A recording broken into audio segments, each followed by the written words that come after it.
Bienvenidos a Libros contra Películas, the podcast where I set out to answer the age-old question, is the book really always better than the movie? Mi nombre es Lluvia. I'm an actress and book lover based out of New York City.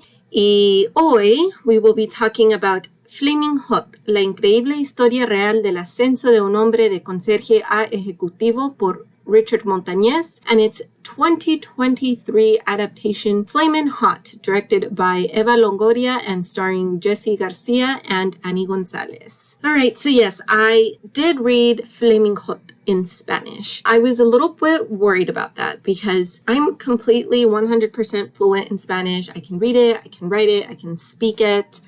But that being said, my vocabulary in Spanish is not, o sea, lo puedo hablar y todo, but like, you know, as books get more for adults versus as for kids, the vocabulary does get a little bit more advanced. Y nomás hay algunas cosas que no entiendo. There's just some things that I don't understand vocabulary-wise. It doesn't take away from my experience in reading books in Spanish. I always have like a Spanish-English dictionary in case there's a word that I come across and I'm like, I have no idea what this means. Pero I can read it and speak it and understand it. But I was a little bit nervous because it is a nonfiction book in Spanish. And obviously, like nonfiction, those are usually more difficult to understand overall. So especially if you're using like advanced vocabulary, I was just like, I don't know how I'm going to do this. But this was surprisingly a very easy book to understand. Like, I didn't need to use my Google Translate once to find out what like a business term meant, but otherwise lo hice. And yeah, because I read the book in Spanish, siento como que debo de hablar en español, but I know that not everyone that listens to this speaks Spanish. So I was like, well, maybe I'll let the Spanglish come out. And I will. And can I just say that Spanglish is its own, it's its own real thing in that it drives me crazy. And I know that it drives like a lot of my friends that can speak Spanish and English crazy. Okay, so for example, there is this Secret commercial, Secret like the antiperspirant, I think it's Secret, that comes on my Spotify, that comes on my Spotify ads all the time. And they're speaking Spanglish, supuestamente, but like they just say one word in Spanish and the rest of it is English. So they're like, y estarás fresh all day. It's like, that is not Spanglish. Like, there's nuances to Spanglish. And so, yeah, I feel it's just very irritating to me that people think like, oh, si pongo una palabra en español aquí, it's Spanglish. And it's like, no, there's more to it than that. So yeah, just had to get that out there. Like Spanglish it's not, we can tell, I don't know. Spanglish is just, it's a thing and it's a very annoying thing when you try to make Spanish a one-word translation. But anyway, that is not the point of this podcast.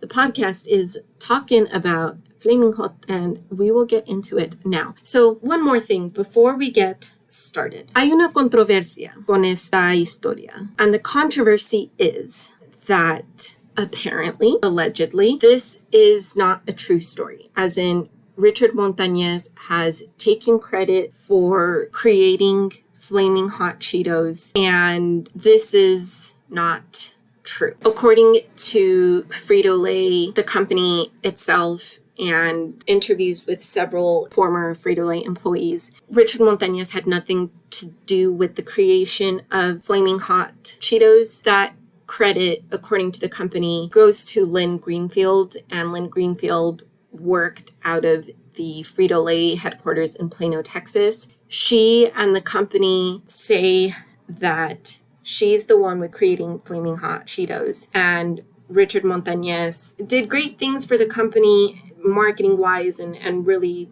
allowed their company to grow and came up with all sorts of new flaming hot flavors outside of chips for the company. But they say that allegedly Richard Montañez is not the one that came up with the idea.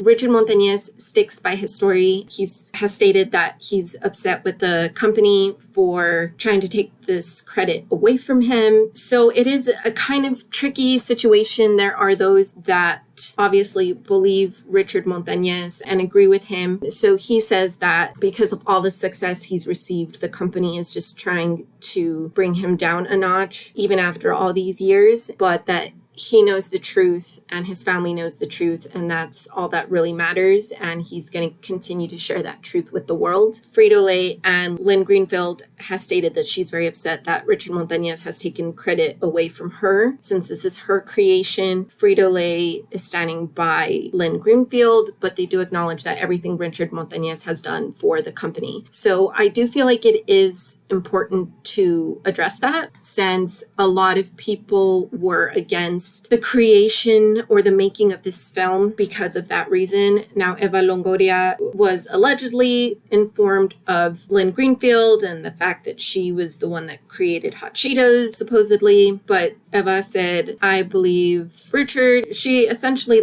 ignored these claims and went ahead with the story. So I just felt like I needed to put that out there because it is something. I'm not here to say that he did or he didn't. I am just here to talk about the adaptation and its source material as it is presented to us, the audience members. But I did want to make people aware of that controversy and acknowledge that I've heard of it, that I am much aware of this story may be a lie, it may be the truth, we don't know. But yes, I just want to say I acknowledge it, I'm aware of it, but I am focusing just on the adaptation and the source material. Okay, so with that very long disclaimer out of the way, let's get started. So, Flaming Hot, la increíble historia real del ascenso de un hombre de conserje a ejecutivo by Richard Montañez was first published in 2021, and it is the unforgettable true story of how a janitor worked at the Frito-Lay factory ended up being the inventor of Flaming Hot Cheetos. He would take leftover, the chips that were deemed non-sellable, that were going to get thrown away. He took those home. He experimented with different spices until he came up with the perfect recipe and pitched it to Frito-Lay until it became a part of their inventory. Flaming Hot is its 2023 adaptation directed by Eva Longoria and starring Jesse Garcia and Annie Gonzalez, and it follows the inspiring story of Richard Montañez, who, as a Frito-Lay janitor, helped create Flaming Hot Cheetos and giving Frito-Lay so much more recognition and good things that came its way. So it sounds like a pretty faithful adaptation, right? Well, it is kind of, but it's not. So I was kind of surprised when I read the book. I was expecting a memoir, like the description, the way it's marketed. I was expecting a memoir. Y luego I started to read it, and one chapter is the memoir. I guess the rest of the chapters are still technically a memoir. First and foremost, this is a business book. It is not a memoir. It is a book on business advice, essentially. So this is not what I was expecting. I was expecting a memoir and then to read a lot of business tips, and he ties in the business tips to hardships he faced while he was climbing the corporate ladder. So yeah, not necessarily a bad thing, but they definitely they made the whole film out of essentially the first chapter of the book, and then the rest of it is not existent in the film. So let's delve a little bit more into that. So as I said, the first chapter is kind of what encompasses the film. There are a few things that are left out or changed or whatever out of this chapter. There are a few things that are in the later chapters that are included in the adaptation, but most of the entire film comes from the first chapter of the book. And then I'm sure the other details that they added were creative liberties that they took for the sake of film drama and were in consultation with Richard Montañez. I mean, I'm not sure if he served as a consultant on the film, but I'm pretty sure he did. Most of the time, if someone is still alive and they give consent to tell their story, they're a consultant in some shape, way, or form. Doesn't always happen, but I'm just making assumptions here. But anyway. So, in the film, Richard Montañez and his wife only have 2 children. In reality, they have 3. I'm not sure why they didn't add a third kid, but he should have had 3 kids instead of 2. And I will say that the one thing that really bugged me about the film is that he worked as a janitor for a total of 9 years before getting started on experimenting with the creation of hot Cheetos and all that. So a lot of the things that happen in the film happen towards the end of those 9 years. Like, he starts off working at the factory, and then we jump forward the 9 years, and that's when he starts working on the hot Cheetos idea. Obviously, this is expedited for the film. A lot of the experiments and things that he was kind of trying out happened between that time period. So they didn't all just like kind of happen towards the end of his time working as a janitor. They all there was a mixture of things that happened in between there that were kind of just put at the end of the film. And the reason for that is more for dramatic tension. So when he gets the idea for hot Cheetos in the film, it's because his factory, so he works at the Rancho Cucamonga plant of Frito-Lay, and they're at risk of shutting down. There's been a lot of layoffs. That was Voldemort, if you hear hacking. So there was a lot of layoffs, and the factory was at risk of being shut down.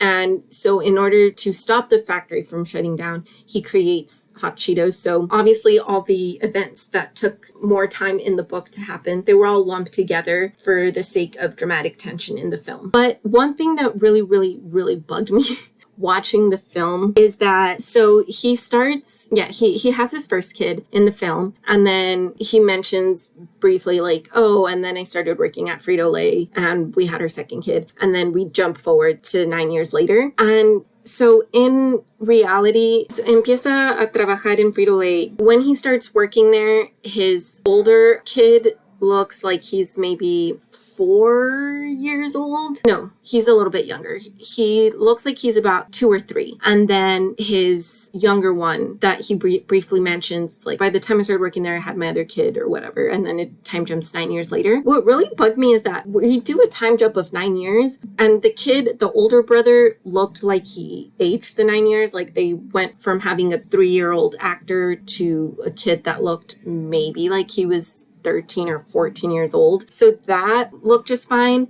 But the younger kid looked like he was 5. So it's like, if he was a baby when you started working there, he should be about 9 years old. Why does this kid look like he's 5 or 6? So that just really, really bugged me. And I was like, well, I mean, mind you, maybe this little boy, which I recognized him, he was one of the Anki boys on TikTok, if you know who they are. Sadly, the second half of the Anki boys, so it was the little boy and his father that made up the Anki boys. Unfortunately, the Anki boy's father passed away of colon cancer. So that's really unfortunate. But I did recognize the little boy as being one half of the Anki boys. So I was like, well, maybe this kid is 9, but he just looks like he's 6. But no, I looked up his age, and he was about 5 or 6 when he filmed this movie.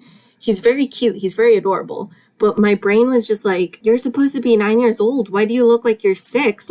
Your older brother clearly aged. Why didn't you? So that was just a casting thing that really bugged me. Like I said, this little boy, Bryce Gonzalez, he's very cute, very adorable. But just timeline wise, that really irritated me, because I was like, it's supposed to be 9 years later. You're not 9 years old. And even if he had been, maybe he just looked that young. It's like, well, why would you cast a little boy that looks that young? I'm gonna get off on a tangent, so I'm just gonna stop myself right there. But because I'm just saying, because Jacob Tremblay, he was Brie Larson's counterpart in the movie Room. I think he was about 8 when he got cast as her 5-year-old son. And he looked like he was 5. I believed it. But this kid, because I was like, even if he's the appropriate age, if he doesn't look it, shouldn't you be casting a kid that looks 9? Yeah, that was just one of those things. It has nothing to do with his acting ability. I mean, like I said, he's very cute. But that was just I got over it kind of. But every single time I would see him, I'd be like, you're supposed to be 9. He was having a blast.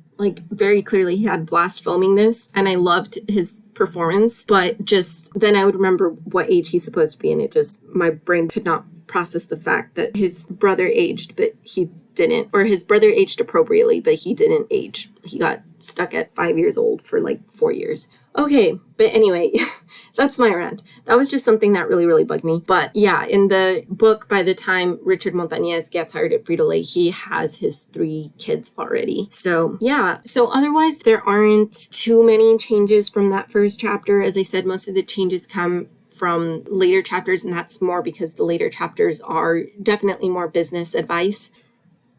But there was one thing that I was just like, ¿qué está pasando en este mundo? Que, like, this is grounds for firing. So, like, he gets the job at Frito-Lay as a janitor. And his dad was always like, you're a Montañez, do whatever you do with pride. Which is a very, like, Mexican mindset. Be proud of your work, showcase it with pride. Great. So he does, but he still almost gets fired after 2 weeks because he lacked initiative, according to his supervisor. How did he lack initiative? He would finish cleaning everything that he needed to clean 2 hours early. And what would he do for the remainder 2 hours of his shift? Just start cleaning everything from the top. That's what was lacking initiative. Like, his boss was like, you lack initiative. We're gonna fire you for that. You are a hardworking employee. You're doing your job, but you finish work 2 hours early. And instead of saying, gee, what can I do for remaining 2 hours? You just start cleaning everything over again. We can't have that. And I'm just like, that's why you were gonna fire him? Well, this ended up being a good thing because Richard Montañez ended up getting the initiative to start looking into how he can improve the company and its sales,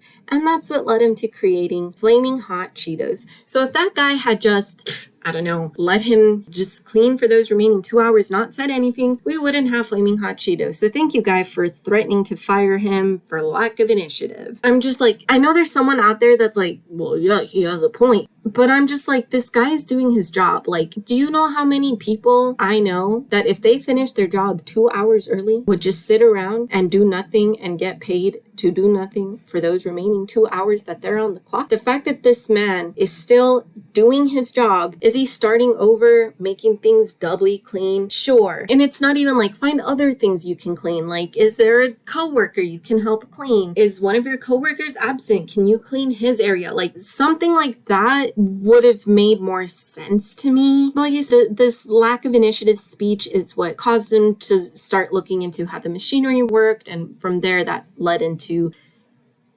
what is missing in the market. And from the market, he was like, I think I can do something with these hot Cheetos that'll improve with these Cheetos that'll improve sales. And that led him to start experimenting at home. I read that passage in the book and I was just like, bruh, like this, wow. Like, continuing to do your job shows a lack of initiative. Maybe I just don't get it because I'm learning to set my work boundaries. I'm very proud of myself for that. And that doesn't mean that like I slack off or anything like that. But the fact that this, whatever, I'm not even going to try to understand. Like, I read that and I was just like mind blown because I was like, he's showing lack of initiative for working from the time he clocks in to the time he clocks out.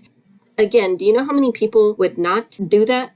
Okay, whatever. And then the film focuses just on Roger and Rico, who I can see why they didn't include any of the other CEOs. I think he's the CEO. There's so many, like, I think he's the CEO. I don't know much about business, y'all. So I know that Roger Enrico is like very, like, he was like one of the top people in the company. So I'm going to say he was CEO. But yes, before Roger Enrico, Richard Montañez worked under 2 different leaders. And then Roger Enrico came into power. I can see why the film just focused on Roger Enrico because Roger Enrico is the one that he pitched Flaming Hot Cheetos to, that gave the approval for Flaming Hot Cheetos, made it happen, all of that. So yeah, we didn't really need the other 2 people. They were mentioned, but I just thought I would mention that. All right. So there were, like I said, the rest of the book was mainly like business advice and how he incorporated, like how he came up with that advice essentially. So like, don't let anyone dull your sparkle. Obviously, that's not an actual business advice he gave in the book.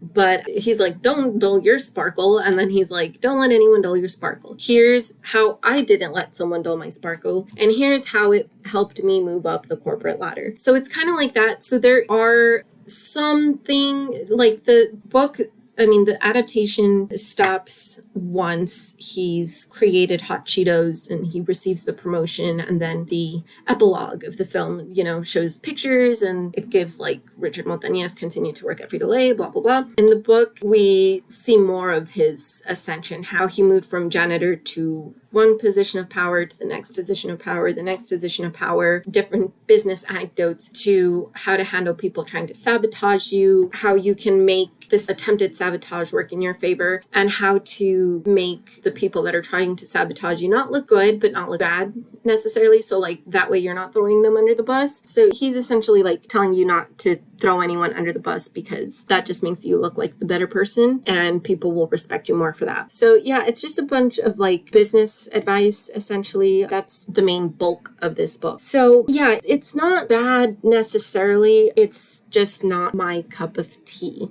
So I read business books before and I don't have anything against them. And I think they can be like, and by business books, I mean like business advice books. Obviously there's a difference between a business book that's like, here's how to start your business, or like books on business admin, like textbooks, like that kind of, obviously like there's a difference. But I've read a lot of like business advice books and my brother, he loves reading those kinds of books. So I feel like he would really enjoy this book. I did not so much. I think my brother is definitely like one of those like change your mindset, change your mentality, and good things will come out of that. And I think there's some truth to that for sure. But I'm definitely a lot more cynical. So a lot of business advice books, I'm like, okay, well, there's like a million other people that have followed your advice and don't have the success that you do. Like just because it worked for you doesn't mean it's going to work for me. It doesn't mean it's going to work for anyone else. Like I'm just a lot more cynical about self-help books,